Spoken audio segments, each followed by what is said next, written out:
Oi, pessoal! Estamos de volta com mais um episódio do BioGeo Conversando, uma iniciativa do Grupo de Pesquisa em Estrutura Dinâmica e Conservação da Geodiversidade e da Biodiversidade do Laboratório de Geografia Física. Hoje estamos com Arthur Felipe Bechtel, doutorando no Programa de Pós-Graduação em Geografia da Universidade Federal de Santa Catarina. Olá, Arthur! Seja bem-vindo! Olá, Maria Eduarda. Olá, pessoal que estará na escuta. Agradeço muito pelo convite. Espero poder acrescentar alguma coisa para essa semana do geógrafo. Bom, o Arthur ele é bacharel em Geografia pela Universidade do Estado de Santa Catarina, é mestre em Geografia pelo Programa de Pós-Graduação em Geografia da Universidade Federal de Santa Catarina, e ele integra os grupos de pesquisa Paleoantar, Paleobiologia, Paleogeografia do Gondwana Sul e o BioGeo. Além disso, atua também como pesquisador no LEGEF, e suas pesquisas estão voltadas para a biogeografia histórica, geomorfologia, paleontologia do quaternário, megafauna e geoparque. A seguir, ele vai nos contar um pouquinho sobre o seu trabalho desenvolvido como pesquisador. Então, pessoal, boa tarde. Gostaria de agradecer a todo mundo e ao convite, principalmente. E hoje a ideia é falar um pouquinho da minha atuação como geógrafo, mas a partir do que eu tenho desenvolvido no meu trabalho desde a graduação, né, agora no doutorado, falar principalmente da biogeografia histórica, que é um ramo da geografia que busca estudar os longos períodos de tempo, né, e a distribuição das coisas, do objeto de estudo, nesse caso, nesse longo período de tempo. Pode ser daí de fauna, de flora, pode ser da evolução do relevo, da pedologia, enfim, perpassa diversas facetas.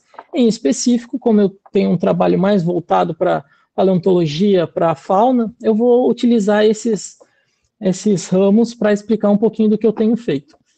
O principal do meu trabalho tem sido estudar as paleotocas. As paleotocas são iquinofósseis, e os iquinofósseis, eles são elementos abióticos, são registros que os animais deixam no ambiente enquanto eles realizam as atividades cotidianas dele.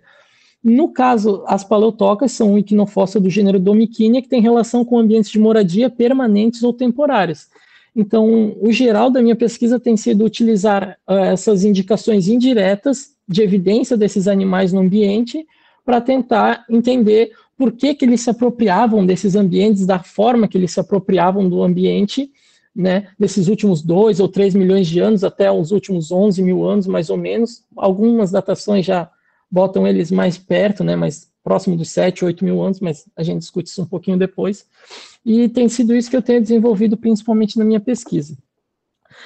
Essas paleotocas, elas são atribuídas a alguns animais chamados Xenartras, que é uma ordem desses animais que englobam tanto os tatus quanto as preguiças e também os tamanduás. Os animais que são atribuídos como escavadores são majoritariamente as preguiças e os tatus, nem todas as preguiças e nem todos os tatus, né? Quando a gente fala de uma paleotoca, a gente pode pensar mesmo num buraco de tatu ou de preguiça. A gente tem que entender que nesses últimos 2, 3 milhões de anos a gente teve uma fauna muito diferente do que a gente tem atualmente. Então, algumas espécies de preguiça e algumas espécies de tatu são atribuídas a essas escavações. E nenhum tamanduá é atribuído a essas escavações. Então, a gente pensa em tatus e preguiças. Aí a gente também faz... Isso é uma coisa da biogeografia histórica, né, tanto da paleontologia, da biologia, da geologia também. Entender por que a gente não vê, por exemplo, hoje em dia, uma preguiça escavando. A gente olha para uma preguiça arborícola e pensa, nossa, mas é um animal tão diferente, né? Como é que esses animais escavavam?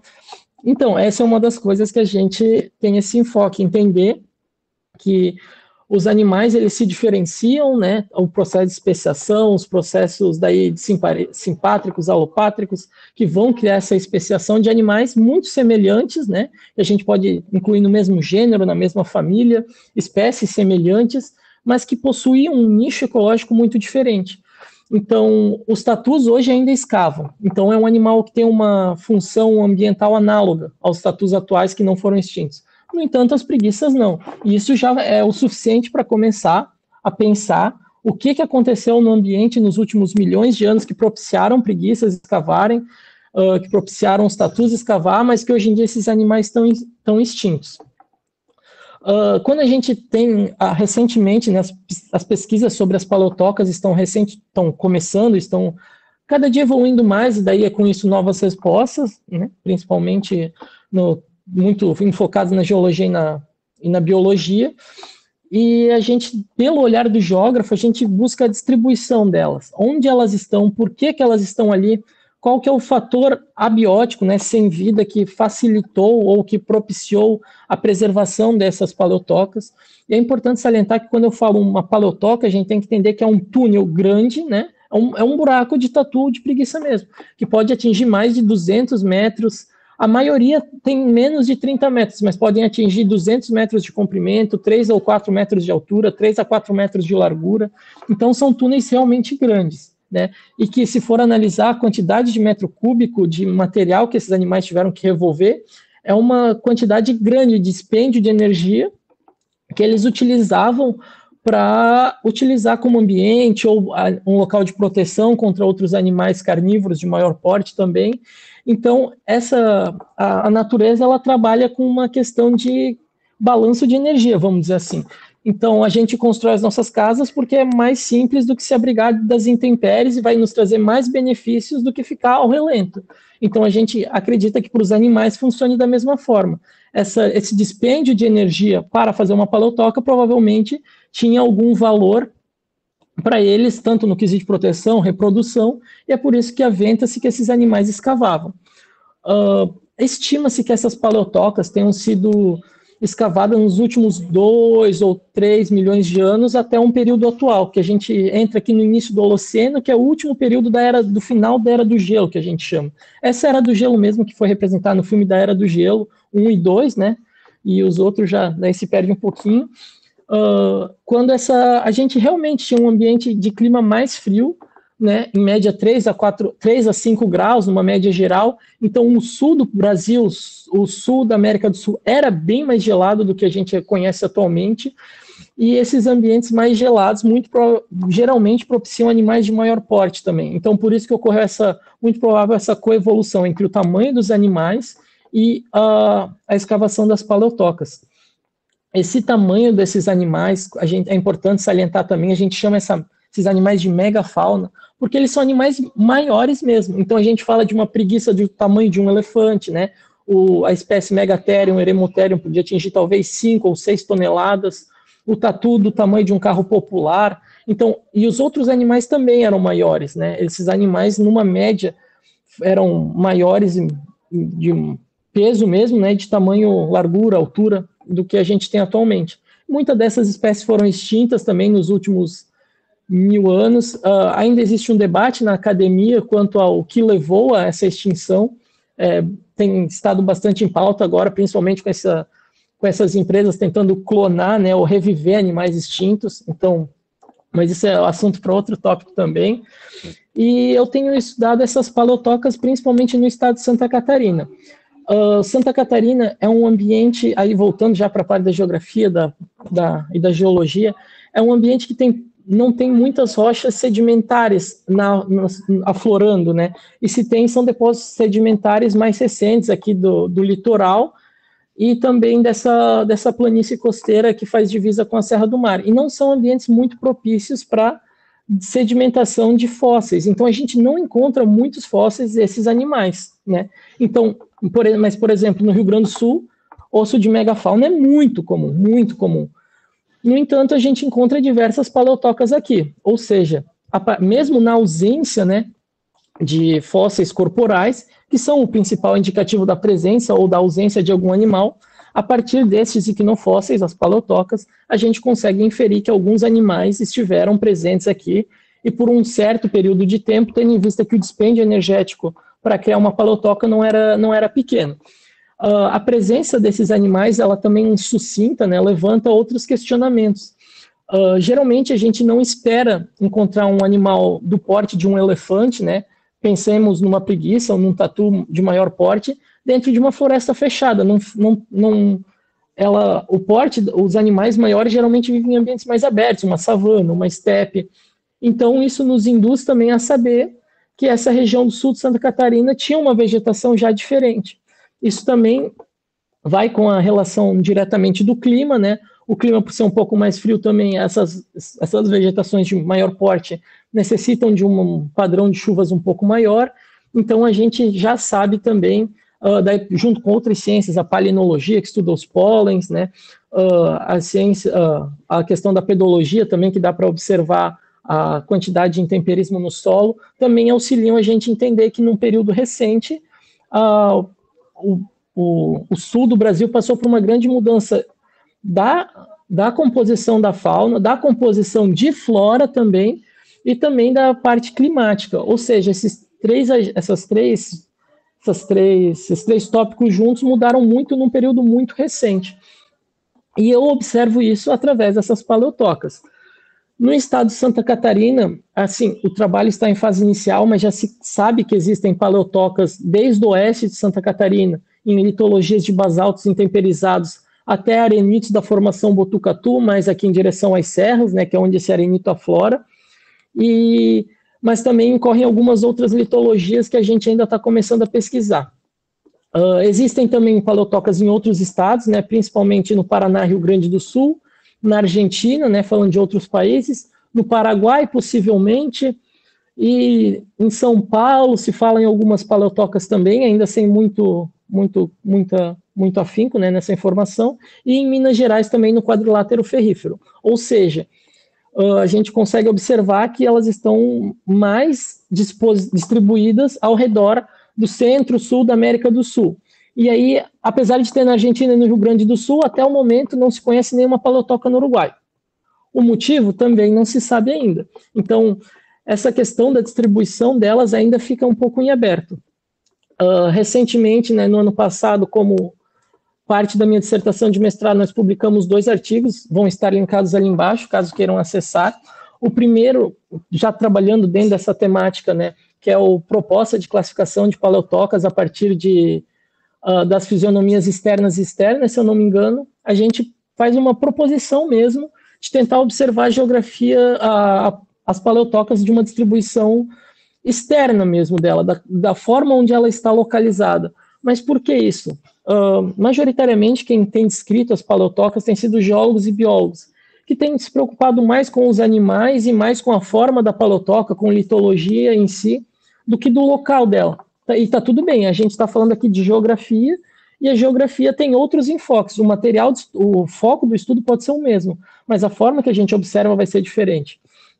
Então, nesse artigo, a gente faz uma análise inicial, assim, tentando indicar que, olha, as formas de relevo podem ter alguma influência em como os animais agiam no ambiente, como eles se apropriavam desse ambiente, que é uma parte importante, né? Tentar observar que o relevo, a forma de relevo, o tipo de rocha influenciam na hora de um animal tomar uma atitude, no caso, construir a sua residência, né, entre aspas. E nesse artigo a gente utiliza principalmente o tamanho da vegetação, que a gente sabia que era uma vegetação de menor porte, e a forma do relevo. Posteriormente, daí já enfocando as paleotocas somente no Geoparque Caminhos dos Cânions do Sul, localizado no sul do Rio Grande, no sul do estado de Santa Catarina e no nordeste do Rio Grande do Sul, aí como um resultado mais da minha dissertação mesmo, nós trabalhamos as paleotocas já numa visão mais visando a geoconservação, né? Compreender que um mecanismo que esteve presente durante todo o Cenozoico, praticamente, né? Aí do Cenozoico dos 66 milhões de anos, Cenozoico ainda é agora também, mas até os últimos 12, 11 mil anos atuando, que esses animais, né? Esses animais do Xenartras, eles nascem ali, né? Os primeiros descendentes a partir do Cenozoico, ali nos 60 milhões de anos, mas começam a escavar ali nos últimos 2 ou 3 milhões de anos essas grandes paleotocas. Então, por que esses animais não estão mais aqui também? Então, a gente tem que observar que as paleotocas também são um registro imaterial e material de uma ação que não ocorre mais no ambiente. E foi isso que a gente propôs nesse artigo More Than Fossils. Ele está em inglês, hoje em dia, né, não é o maior dos problemas, e que a gente não aborda só as paleotocas como um valor material. No Brasil existe uma lei, né, que diz que os fósseis são todos da União, então todos nós somos donos dos fósseis e temos acesso a eles. Então, mas a gente não tem como coletar esse iquinofóssil, né, no caso a paleotoca. Então ele fica localizado in situ. E em muitos casos, nesses casos em específico das paleotocas que a gente analisou no Geoparque, se eu não me engano são 4, todas elas, além da valorização paleontológica, geológica, geomorfológica, por que não, né? Porque elas estão nos areniscos da formação Botucatu, que são lá dos períodos dos dinossauros, e elas também contam histórias e materiais da cultura da região. Então, os indígenas utilizaram aquelas paleotocas, né, como abrigo também. Inclusive, existem algumas com pinturas rupestres, existem histórias de conflitos entre os indígenas e os colonizadores europeus. Quando chegaram, também existem histórias que dizem que alguns jesuítas esconderam ouro. Então, a gente tentou trazer, dentro desse artigo, mostrar que um bem, né, um bem que eu digo, algo que mereça ser mostrado para as próximas gerações, não tem só esse valor material, valor físico. Ele também tem essas histórias, né, que perpassa o cultural, perpassa o místico em alguns casos. Ali no Geoparque, a Paleotoca da Aparência recebe esse nome porque dizem que eles veem aparições ainda de alguns indígenas mortos ali. Então a gente mescla isso e mostra como as